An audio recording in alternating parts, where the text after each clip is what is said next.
vai tu gaidi pasaules galu? Ko jūs reāli šo gadu gaidat, ka tas notiks? Vai kaut kas tāds, kā jūs gaidat, bet tas nenotiek? Daži gaida veiksmi darbā, citi gaida savu princezi vai princi uz skaista balta zirga. Vai, kā kāda draudzene man teica, ka pēc 30 gadiem nevajag gaidīt princi, kurš nāk uz zirga. Viņš var vienalga nākt uz tramvaja vai trolebusa. Varbūt jūs gaidat pozitīvu grūtniecība testu. Varbūt jūs gaidat sava veselības stāvokļa uzlabošanos. Patiesība ir tāda, kur mēs koncentrējamies mūsu cerības, tur mēs atdodam savu enerģiju, laiku, spēkus un resursus. Kāds man teica, ka cerības krāsa ir zaļa. Man ir jautājums, kāpēc šāda izvēle? Es atceros, kad mēs ieradāmies Latvijā, bija vasaras beigas. Visi bija zaļš. Visur, ko mēs gājām, viss bija zaļš. Koki, zāle un krūmi.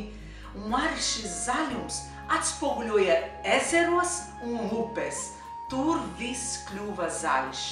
Ar katru dienu tuvojas rudens. Viss zaļuma kļuva sarkanīgs un arī dzeltens un oranžs. Ātri un dažu nedēļu laika viss krāsains kļuva pelecīgs un brūns. Saka ziema, un mēs piedzīvojam mūsu pirmo ziemu. Viss bija balts. Es gaidīju, ka varbūt visa daba kļūst tūlīt zaļa. Man tomēr liekas, ka tas nav iespējams, izņemot priedes un egles.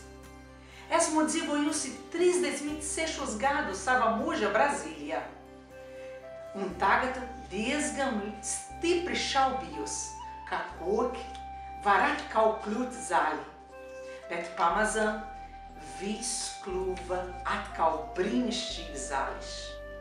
Sava cerības es pamatoju uz draugu pieredzi, kuri šeit dzīvo ilgi. Viņi man teica, ka pavasaris ir fantastisks laiks. Visi atzimst un patīkami zied. Ieva grāmatas 14. nodaļas 7. pantā ir rakstīta ļoti interesanta frāze. Es izlasīšu. Jo pat kokam ir cerība, ka no sirds vēl ataugas dzis, un tā atvāses neizsnigs. Vairākas valodas ir populārs teiciens, kas saka, cerība ir pēdējā, kas mirst. Bet dažreiz mūsu dzīves cerības patiešām nomirst. Kad cerība mirst, tā apglāba dažus sapņus, gaidas un ilūzijas un arī realitāti. Bet ir griba, sapņi un gaidas, kas guļ mūsos iekšā. Tad ir vēlēšanas, lai cerības pamostos un kļūt reālas. Cerība nav tas pats kā pozitīva domāšana. Cerība fiksē skatienu uz mūžību, bet pozitīva domāšana nosaka skatienu uz šī brīža apstākļiem. Cerībai ir divi draugi – pacietība un prieks. Es nezinu tavu dzīvi, bet liekas, ka vieglāk kultivēt ir prieku nekā pacietību. Dažreiz tad mēs lūdzam Dievu tā. Dievs, mans Tēvs, dod man pacietību, tagad un tūlīt. Cerība, kas neliek vilties, sakņojas Dieva, mana un tava radītāja. Viņš nemainās, jo viņš ir mūžīgs un nemainīgs.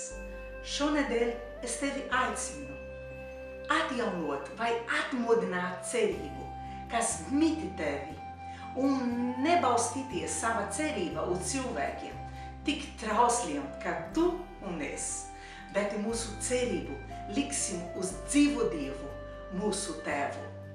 Šajā nedēļā veiksim mūsu 3. drosmi darbu, lai tev cerību pilna nedēļa. Es tevi apskauju. Atā!